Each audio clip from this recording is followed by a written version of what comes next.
Alright guys, here we are on the 7th and final night of our E5, E6 build video series.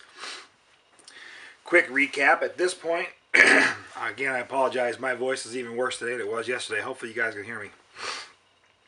All that's really left now is to take the tail, which I did a dry fit on the torque tube, and build out the tail control rod, put the control rod links on, put the boom guides for the control rod on, and then put the tail on the helicopter. Once we get the tail on the helicopter, I need to go back into my brain software and set the direction and travel limits on the tail. I'll make sure I talk about that when we get that far. First thing we've got to do tonight is prep the tail. Now, I can leave the torque tube in it, but I'm going to go ahead and take the boom itself back, the tail box itself, excuse me, back off as soon as I find the right driver. Just make it a little easier to get these clamps back on. Plus, when I build this for the final time, I want to put some Loctite on that screw. So I'm going to go ahead and cut the camera, and I'm going to position these as well as the boom clamp for the supports. Get that all on there, get this on here, and when I come back we'll be talking about this control rod. Okay guys, I went ahead, I got the two control rod supports on. I have my boom clamp for the tail support rods on. What's left to do now is prepare the tail control rod. Now, the Synergy kits come with this clear shrink wrap. First time I built a Synergy kit, I wasn't really sure what this was for. In fact, I thought I was missing the sleeves that protect the control rod on these guides.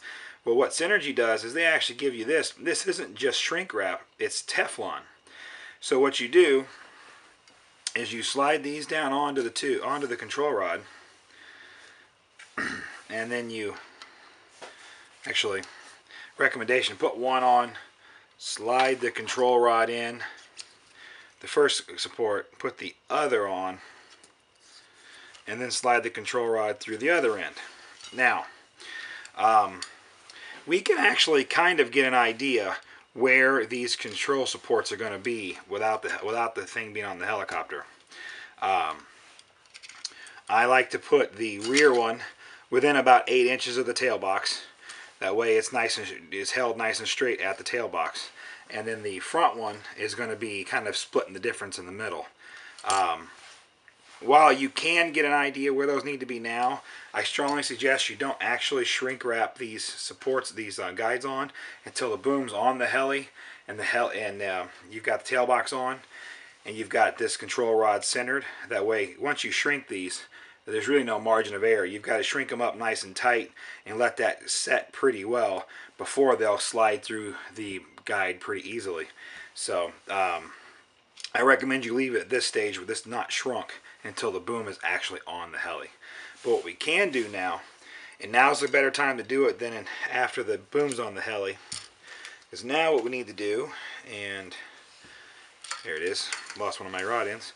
Now I'm going to go ahead and start the rod ends on the control tube.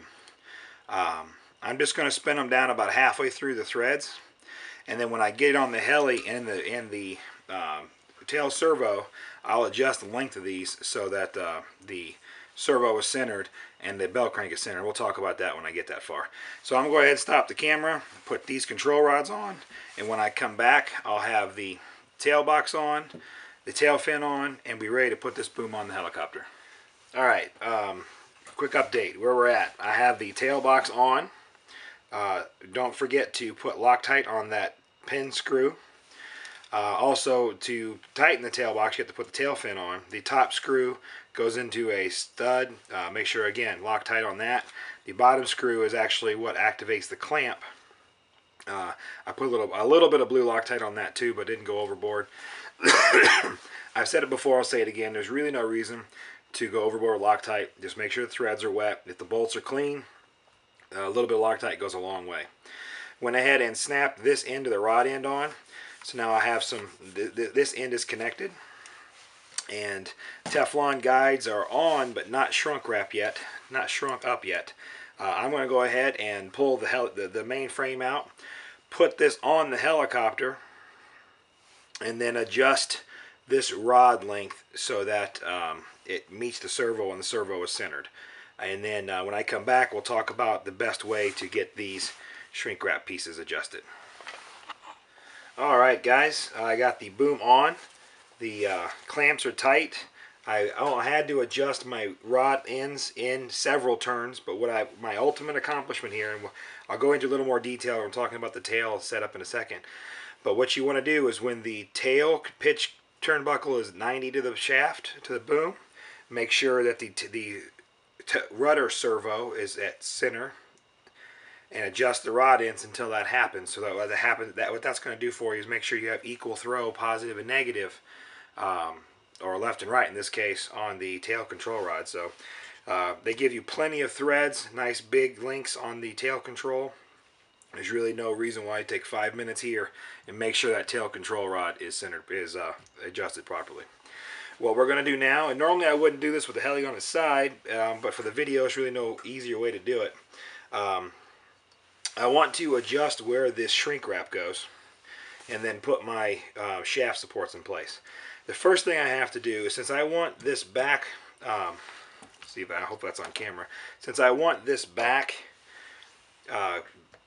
control rod brace to be behind the boom clamp, I have to slide it up out of the way. And then before I can know where the boom clamp's going to be, I have to actually put one of the supports on. Now I'm not going to use Loctite at this point because I'm going to be taking this back off so I can, I may have to take it back off to make adjustments. So I'm just going to go ahead and tighten up the front.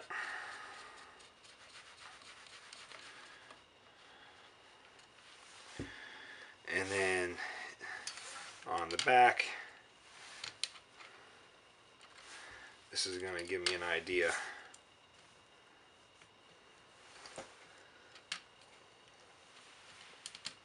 Here we go. Where that support's going to be. Alright, so now that I know where my support's going to be, I can take this Teflon, and I'm going to, when I actually move this back into place, I'm going to have that support right up against the boom clamp. So I'm going to take the Teflon and assume my support is here. Knowing my rod is centered in its travel, I'm going to double check that it is. I'm going to center that Teflon, imagining that this piece is here. I'm going to center that Teflon on that. So then now all I have to do is take my heat gun and heat that, shrink it down. Two things about this heat shrink. One, strongly suggest you shrink from the outside or inside out, so any air bubbles are pushed out as it shrinks. Two, do not be tempted to pull this piece over before this is completely cooled and hardened. The ends of this will roll up real easy, and you can bugger this up real quick trying to pull it through this tiny hole. Shrink this, come back here to the other one, adjust, shrink the other side, and let them be for a good 10 minutes. Let that fully harden. While that's hardening, you can be going back through and putting Loctite on your struts, on your boom supports, put the other boom support on, tighten up the and Loctite the boom clamp. There's plenty of little things you can be doing while you wait for that to dry, wait for this to harden. I have seen it done more than once where you get in a hurry and pull this support over, you mess up the end, and this stuff tears, or it doesn't, it cools in a funny position, you get binding. Shrink it down good and tight and let it cool. I'm going to stop the camera while I actually do the shrinking and moving things around because it's going to be noisy. When I come back, I'll have the control rods Teflon shrunk on, and I'll be talking about these boom supports. Alright guys, I got my Teflon shrunk on. The guides aren't in the right place yet because, like I said before, I'm letting this Teflon really set up before I try to slide those back over. But don't worry, we have plenty to do. We'll talk about the boom supports real quick. I probably should have talked about this a little sooner in the build. I apologize. You'll notice in the kit that the boom supports, one of the rod ends has this brass insert and one does not. That is on purpose.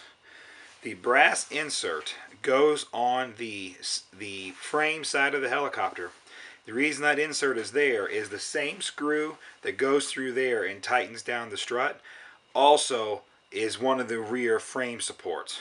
So you're going to have some pressure on that. So rather than have this plastic break down and deteriorate over time and loosen up, that brass collar is going to allow the screw to tighten down against metal, and it won't have to worry about it becoming loose. So make sure when you put these on the helicopter, the screw at the frame goes through the brass side. The screw at the clamp side, while it's not going to be under near as much pressure, does not need the collar. So that's important. Make sure when you're gluing these together, you got a brass on one end and a not brass on the other. This insert comes out if you glue it by mistake and you put both, let's say you put both brass washers on the same side. No big deal. Just take your tool and push the brass collar out. They're not glued in or anything, and they're universal. You can put it on the other side. So if you've already glued up your supports and didn't notice that there were a brass washer in one and not the other, don't worry. Just push it out and put it in the right place. What I'm going to do now is go ahead and pull these screws back out and actually apply the Loctite. I'm not going to tighten the clamp until I have both of these struts on. I want to make sure that clamp is nice and centered and square, and then I'll tighten it down. So when we come back, I will have both of the boom supports on and the boom clamp tight, and we'll be ready to move these braces in the right place. Okay guys, I now have both boom supports on, Loctite, all 4 screws. I cannot stress the importance here. Make sure these bolts are clean and you use the adequate amount of Loctite. Again, don't go ape shit, but make sure those threads are coated evenly. If these screws come out, you could send a boom support through the blades, and that's not a good day.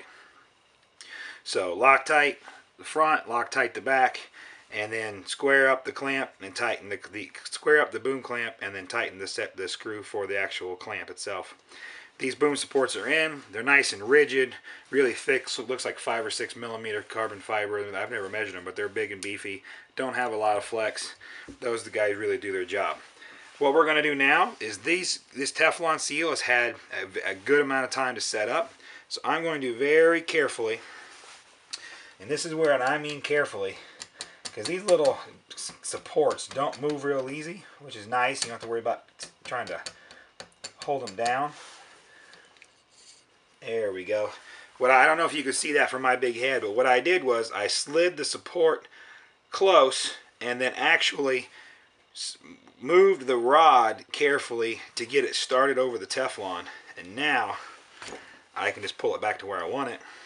And you notice when my rod is centered, the Teflon is pretty much centered on that support. So I've got Teflon coating on both ends all the way through the travel of the control rod. So that's perfect.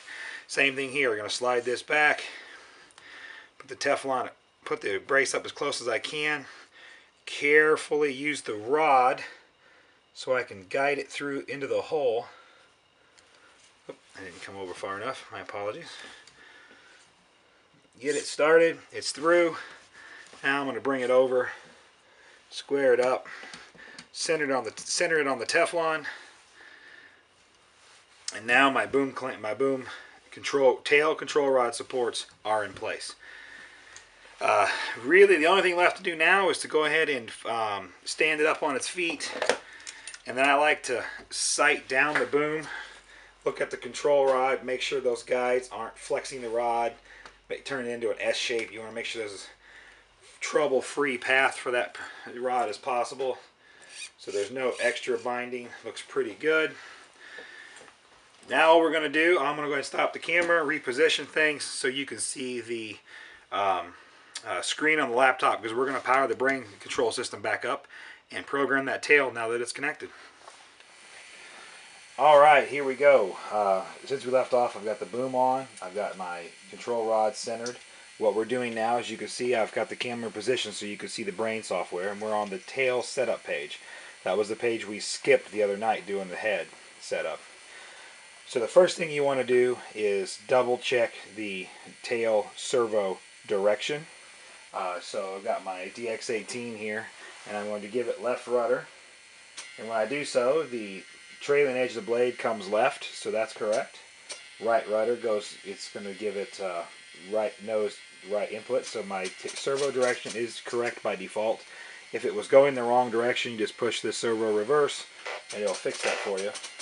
Now that I verified my servo direction is correct, what we're going to do is use these plus and minus keys to set the maximum travels. First thing I want to do is set my nose left. So I'm holding the left rudder, and I'm going to look at the slider. In my case, it looks like it needs to come back a little bit. A little too far. And then back it off until it stops binding. Left is good. Now we're going to set right.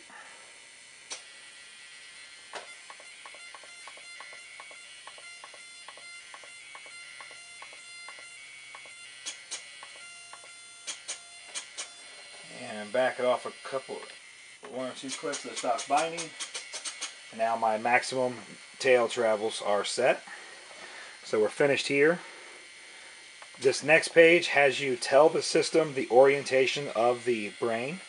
Basically what you want to look at is look at your brain and find the picture that describes the orientation. So in my case, the brain is mounted to the back, label up, wires towards the back of the helicopter. So that's the one I chose.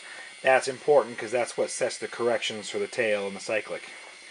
The set level button, the brain does have an auto leveling feature, almost like a bailout. What you want to do is now that you have the orientation set, the helicopter on a flat surface, I'm going to press this set level button, and what that does is when I activate the auto level, the brain now knows what orientation is level. Next page, we've already done the governor setup, so we don't need to look at that. Next page, this is where we tell the system the model size. The reason you want to tell the system the model size is it's going to have some preset values for cyclic gain, tail gains, comp rates, P gains, I gains, all kinds of little fun variables that it has preset values, starting points only. You're going to have to tune it based on the size of the helicopter. So this is 606, it's a 600. And then next, this page is where we set up. We talked about before, the brain has 3 different flight style setups. On mine it's set to my aux2 switch. You can see that switching. The green is telling you which flight style is set up. You can actually go in here and make this guy from mild to wild all from the same setup. Again, setup 1 default, I have the governor turned on. I have the use auto bailout feature turned off. I don't particularly like using auto bailout. That's a personal preference. If you want to use it, you're going to flip that switch. And then I want to tell it what kind of flying I'm doing. Again, telling it what kind of flying is what's going to set your cyclic roll rates and the performance of the helicopter. You can go into the advanced setup and tune those. We'll talk about that later after I've done a maiden flight. But for now, I'm setting all 3 setups the same, just in case I flip that switch by mistake. And they're all 3 going to be set to 3D. While I am not personally a huge 3D pilot, I like having a really quick responsive helicopter, so I set everything to 3D starting points, and I can tune from there. The agility setting, this is just like on other flybarless units, this is giving you an overall adjustment to the responsiveness of the heli. When we told it on this page it was a 600, the preset value on agility is 90. If you tell the system it's a 500, the preset value on agility is actually only 55, so there's pretty good variety in there. If I go to fly this and it just seems a little too squirrely, a little too sensitive, I can just grab that slider and bring it down a little bit, and that'll tone it down. It's pretty simple. And then the next page, this is where we're going to do the final checks of the orientation. So I'm going to pick the helicopter up, move it around, make sure the swash compensation is the right direction, check my tail compensation. Everything checks out, and I'm ready for a maiden flight. Now, this video series just went over the basics of the brain setup. We did not go into the advanced settings at all. In the advanced settings, you can do all kinds of fun things. Really get in and really tweak the variables on the system. Talked about the cyclic gains and whatnot. You can really get in here and mess with the setup. This video is not going to go into the advanced how-to in depth. I want to fly it, get a feel for the system, and then when I go to make my changes to adjust it to my flight style, I'll explain what I did and why. But that'll be another video probably next week. So for now, I am pleased to say that my Synergy E6/E5 is ready for flight. I'm going to turn the camera off, put the blades on, go through one last check of all the bolts, make sure I didn't miss anything, and then put the canopy on it and charge my batteries. Thanks for following along, guys, and I'll be sure to post a Maiden video as soon as I get it done.